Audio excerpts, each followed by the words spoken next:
I am Steve Harper, and welcome to the Creative Expression session. I'm Steve Harper, and this is a session that we do every other week for people who are interested in writing and are writers and are moving through the writing life. I'm Steve Harper from yourcreativelife.com, and this is the Creative Expression session. And I'm an actor, a producer, a writer, and a certified creativity coach, and I'm here to provide you information about all sorts of interesting things. And this week we're going to be talking about crowdfunding, which is a tremendously popular subject out there in the world, as I'm sure you're very familiar. So we do this, as I said, this 30-minute free call every 2 weeks with a different topic and subject, and all of the topics and subjects that we've covered in all of their beautiful entirety of 30 minutes are on our YouTube page. So if you go look for the YouTube page for Steve Harper, you'll find, and yourcreativelife.com, you'll find all of the videos that you could ever want on a number of subjects having to deal with the writing life. Now, I'm sure that you are aware, as a creative person out there in the world, that crowdfunding is everywhere. Everywhere you look, somebody's crowdfunding a project or other. And I'm here to demystify a little bit about what that's about, because I recently did a crowdfunding campaign for my own web series, which is now in post-production, which is called Send Me. And we're going to talk a little bit more about that. But basically, you know, the question about crowdfunding is, how does it work? How does it work? What do you need to know in order to jump into the process of raising money for a project on a platform like Kickstarter or IndieGoGo? And where do you begin? And there's a lot of mystery that surrounds that question. I'm going to answer some of those questions here today in the next 30 minutes or so, and also leave time for you to ask questions about the process of crowdfunding so that you can learn more if there's stuff that I don't cover. And you can always email and ask me questions even beyond this. I'm always available. You can check me out at yourcreativelife.com, and you can also email me at coachsteve@yourcreativelife.com. So that's exactly what we're going to cover, how this works in the next 30 minutes. Are you ready? Okay, so you already know what's great about crowdfunding. I imagine you do. It's the promise that on some level you can be at home and perhaps put your feet up and still be communicating with people around the world about a project you're interested in and raising money for this project that you love. And crowdfunding comes with the brilliant notion that we can raise money for things without being a studio or having a studio, or without being wealthy or having wealth, or having a benefactor, or being related to Harvey Weinstein. And without, on some level, at least the theory goes, without engaging people in a series of awkward conversations, potentially awkward conversations around money. So at least that's the fantasy. And I'm here to tell you, as I said a moment ago, I recently did a crowdfunding campaign for my web series, Send Me, which is now in post-production. And we raised enough money through the campaign, through running the campaign, to get the series made. And you know, we've shot it, and now we're moving into post-production and raising other funds for that. And I'm happy, very happy about how the campaign went. And I would likely crowdfund again if I had the opportunity and a project that I thought was really great. But it's important, really important, of primary importance, to be aware of what the fantasy is around crowdfunding. Now, I crowdfunded my web series using IndieGoGo, and I'll talk a little bit about that and about the notion of choosing platforms in a moment. But here's what you need to know. You need to know what crowdfunding is not. And in order to be able to appreciate what it is, and in order to be ready to step into what it is. So here's what it's not. It's not an opportunity to set it up and sit back with your hands behind your head, just saying, hey, let's go. It's not that. It's also not something you can do by yourself. I really don't recommend that. We'll be talking about that in a moment. And it's not something that works automatically by itself while you do other things and go about your life. It's not that either. And finally, it's not something you can hide behind. You can't put up a website or be on Kickstarter or IndieGoGo and just be thinking that that's all you need to do. You will need to be out in front promoting your project and speaking about your project. So those are some of the things that it's not, and some of the things that it's are. And now I'm going to tell you what exactly you need to know in order to be in the space of crowdfunding. The very first thing I recommend about crowdfunding is research. It's really important to do as much research as you can in any way you can. There are many, many people out there who have done crowdfunding, who have raised money for projects through crowdfunding means. And one of the things that I really recommend doing is going out and talking to those people. Find them, talk to them, get their take on what works and what doesn't, what their experience was. All advice, any advice you can find anywhere is absolutely useful. Now, one of my key research tools is this book that I love and wholeheartedly recommend, which is called Crowdfunding for Filmmakers. It's by a guy named John Trigonis, and he's a crowdfunding consultant. He actually works for IndieGoGo, but he's also raised money a couple of times for a few film projects of his own. And that book is chock full of case studies and really interesting examinations of what he found and what he talked to other people and what they say works. It's a fascinating book and a really quick read. I actually read the book in a single day. So research is fantastic and very important. Oh, and by the way, that book is really funny too. I found it really amusing. So here are the 6 tips that I find incredibly useful in the world of crowdfunding. 6 tips. Get your pen out, get your paper out, type on your computer, whatever you need to do to write down the 6 tips. You can also watch this video again from the YouTube page. But the first tip is choose a platform. It's really important, obviously, to decide where you want to go, where you want your crowdfunding project to live. Now, there are all kinds of platforms out there, the most famous of which are Kickstarter and IndieGoGo, but there are a ton of other platforms with other specialties that are out there that cater to all sorts of things, and it's really worthwhile for you to do the research to figure out which platform you want to be on. And Kickstarter and IndieGoGo are both great, and it's important to know the difference.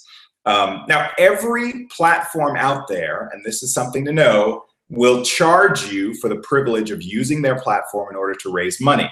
So there's some percentage of money that they will take from the money you raise in order to, in order for the site to, pay for itself.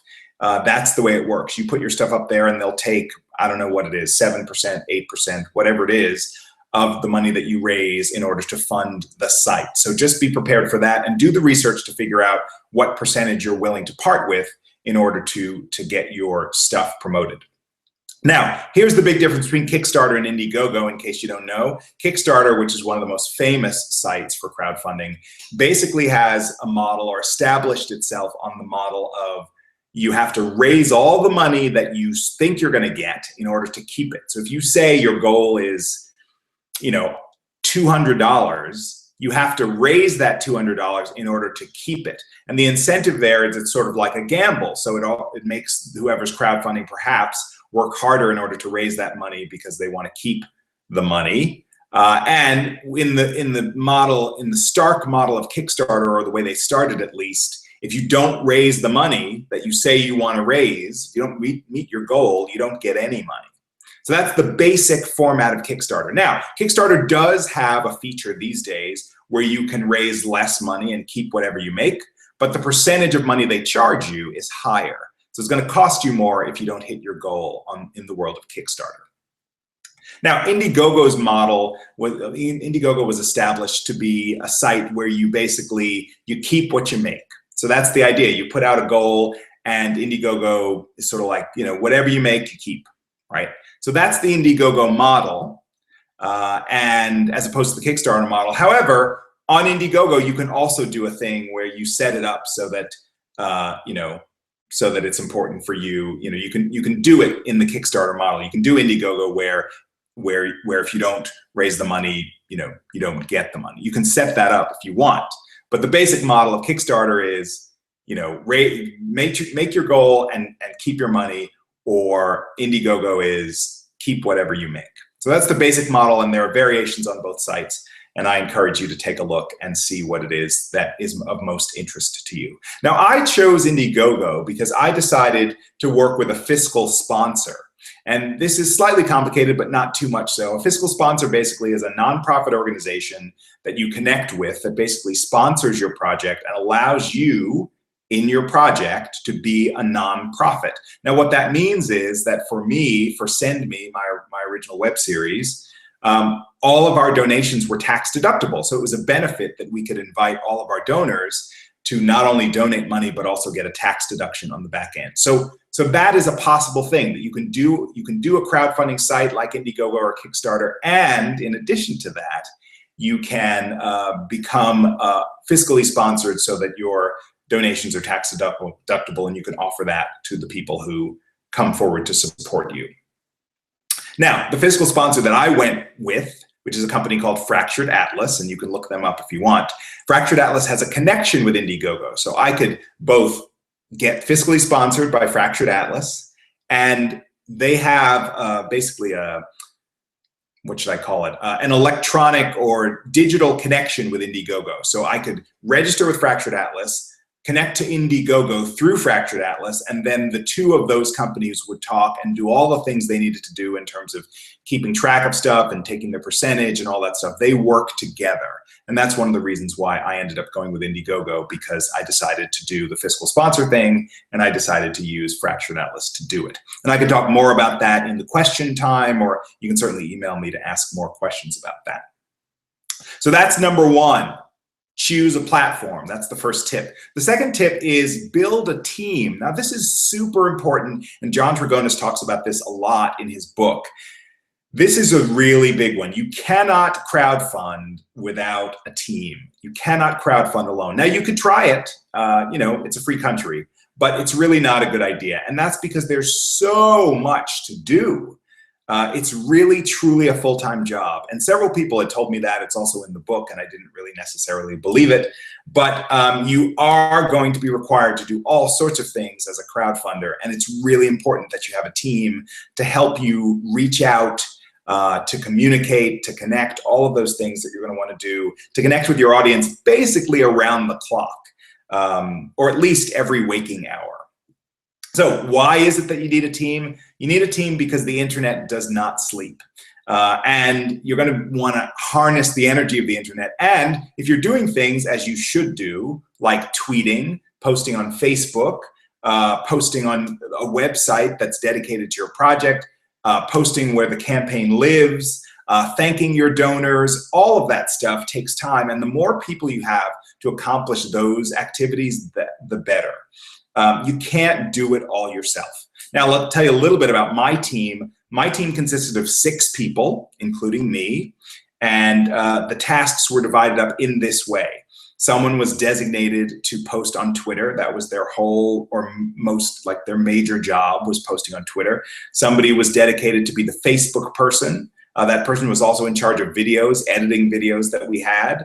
Someone was in charge of publicity and marketing, like getting articles and stuff like that, reaching out to publicity people and trying to get some attention for the campaign. Someone was in charge of the overall calendar of events. We kept a calendar, and we knew that every day of the week, every weekday of our campaign and weekends as well, we had some event going on. I'll talk a little bit about that going forward.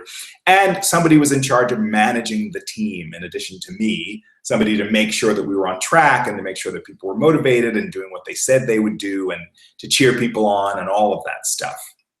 I floated around all of those different tasks and did what I could in every single area. So you can see how there are a ton of sort of departments that are really worth exploring if you want to do some crowdfunding in order to be organized enough to be hitting your donors and your potential donors in your audience on Facebook, all social media, reaching out to people, you know, all the time. That's basically the task. And again, the longer your crowdfunding campaign is, the more challenging that is. Our campaign ran for about 45 days. And that meant for every one of those 45 days, we were engaging the viewer in some capacity or other. So that was number 2, right? To build a team and have a team. Number 3 is ask your potential donors directly. Now, even though I was on IndieGoGo, I was all set up there, I had my fiscal sponsor, I was reaching out by email directly to people I thought were potential donors, and I made a point to make direct phone calls to potential donors as well. It's another thing that John Trigonis talks about in the book, and there's no substitute for that personal conversation, the personal lovely energy of you reaching out to those people who might donate to your project. There's nothing that is more effective than that. So yes, was it scary? Yes. And so I did research on the internet and read some things about how to ask people for money, called people with a very specific number in mind and had these conversations. And sometimes those people donated and sometimes those people didn't end up donating. But it is something that you're definitely gonna have to do no matter what, because some of the big donors, you actually want to have big donors who are perhaps personal friends who just get the ball rolling in order to encourage those people out there who you know a little bit less well to donate as well. Yes, so that's number 3, ask potential donors directly. Number 4 is plan a schedule that looks like an ongoing party. Now this is really big. This is perhaps the most important thing you can do in a crowdfunding campaign. It's also something that John Trigonis talks about in his book, Crowdfunding for Filmmakers. But the essential piece is that whatever you're doing as a crowdfunder, it really needs to look like an ongoing party for the entire length of your crowdfunding campaign. And again, I did one that was about 45 days, and every day we had to make it seem like a party. Now, why is that? Think about it. You see stuff on the internet all the time, right? On Facebook, for example, you'll see things every day. You'll see videos, you'll see music, you'll see cartoons, you'll see articles, and you don't have to pay for any of it. Not one thing. You can just watch and see an entertaining world go by. So people are used to seeing stuff on the internet, on the web, on Facebook, on Twitter, and not paying any money for it. So that means that the obligation is that much juicier and more important for your campaign, not only to entertain people, but also to invite them to donate as often as possible. So people are gonna watch your campaign if they see it on these social media sites, and they're basically gonna treat it, no matter how fun, the same way they treat everything else, unless you convince them gently that it would be fun and cool to join the party. That's your job. And the more you can make it seem like a party, the better, because also, and the book talks about this, I'm not gonna get to talk about this very much today, but the book talks about sort of like, the invitation to donate as opposed to the demand. You never wanna seem desperate. You never wanna be like, you have to help me, right? But you do wanna say, hey, this is such a cool and fun thing. You'll be really glad you donated to help make this a reality. And that's the difference in tone and energy. It's really important that you come across in a way that's fun. And that means creating this illusion that every day of your campaign is a party. So how do you do that? We had ongoing events, right? We had theme weeks, like this week, donate this amount to get this amount, right? To get this perk or whatever it was. You can have contests within the campaign to reward people for donating in a certain way. You can have announcements of thank yous, both on Facebook and Twitter, as well as, with a certain amount of money, we also sent out handwritten thank you notes. You wanna have celebrity endorsements if you can find them. We had some celebrity friends who made videos for us and sent those out and said, hey, I love this project, you will too. That really, those kinds of things say to your audience, this is special. Of all of the other things that are going on the internet, because this celebrity said this, or because this famous person donated, or because this theme week is happening, or because you made them laugh, or whatever it is, you really want to cut through the clutter and be able to have those people, so delighted and so connected to the fun of your campaign that it just seems like unnatural for them to donate. Now, part of this is you having new stuff in your campaign every day. New stuff every day. I can't say it, I can't express it more pointedly. Because the more you have new stuff, the more they remember your campaign is alive, the more your campaign becomes a destination for, wow, I wonder what they're going to be doing today. Oh, I can't wait to see the next video. Oh, that one was really fun. Oh, what's happening now? It's really all about generating that interest and that energy of you having a party for the entire campaign. And that's why crowdfunding is a full-time job. That's why, to go back to that quote from John Trigonis, full-time job, because you are generating and creating material and posting material every day. And that's why it's so important to have a team to help you do that, so you can be everywhere at once. So every day you can be posting multiple times a day on Facebook, multiple times a day on Twitter, multiple times a day on whatever site you're using to crowdfund.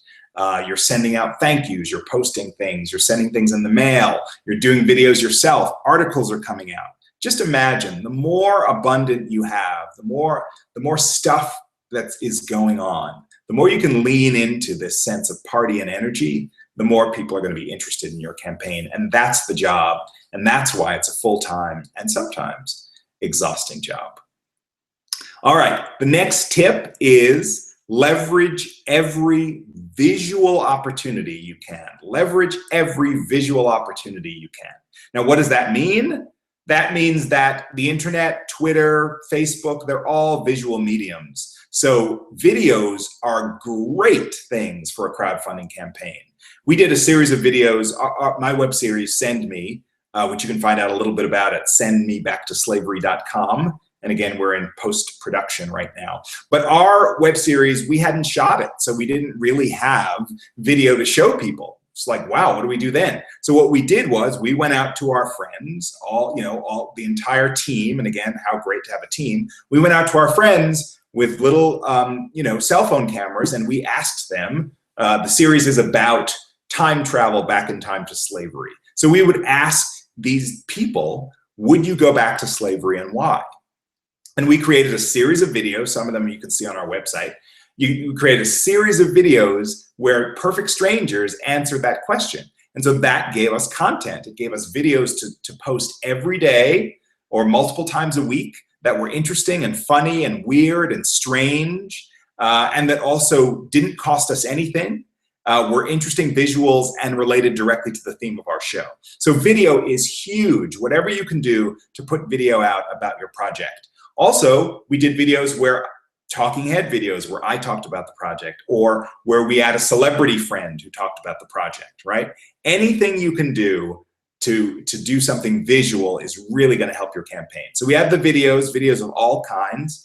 We had photos from the team from our launch party. So a launch party is a great thing to have. We had photos and videos that we posted from the launch party, people donating, what was the food, what did it look like, all of that stuff were great visual opportunities. We made a trailer during our IndieGoGo campaign. We hadn't shot anything. So we sort of went out and made up this trailer very cheaply, and we ran that as a visual during the campaign. We also created graphics. We had a logo created for free. We had contest logos for some of our theme weeks when we were specifically, pushing for a certain amount of money.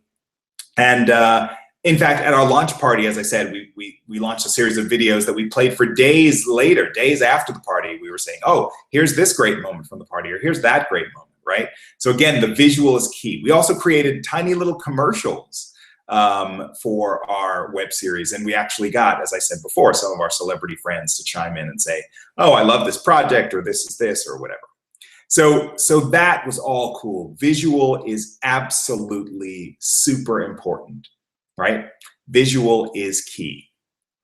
My last tip for you of the 6 is stay current and engage with your audience every day.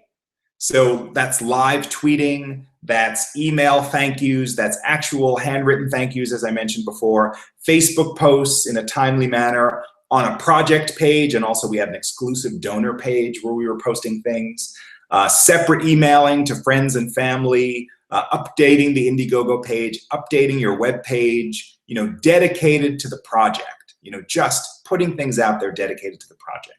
So obviously, any one of these strategies that I talked about, we could talk about for 20 minutes at a time, right? There's so much that goes into a campaign like this. And another reason you need a team is that doing this for 30 to 45 days, as I said, is exhausting.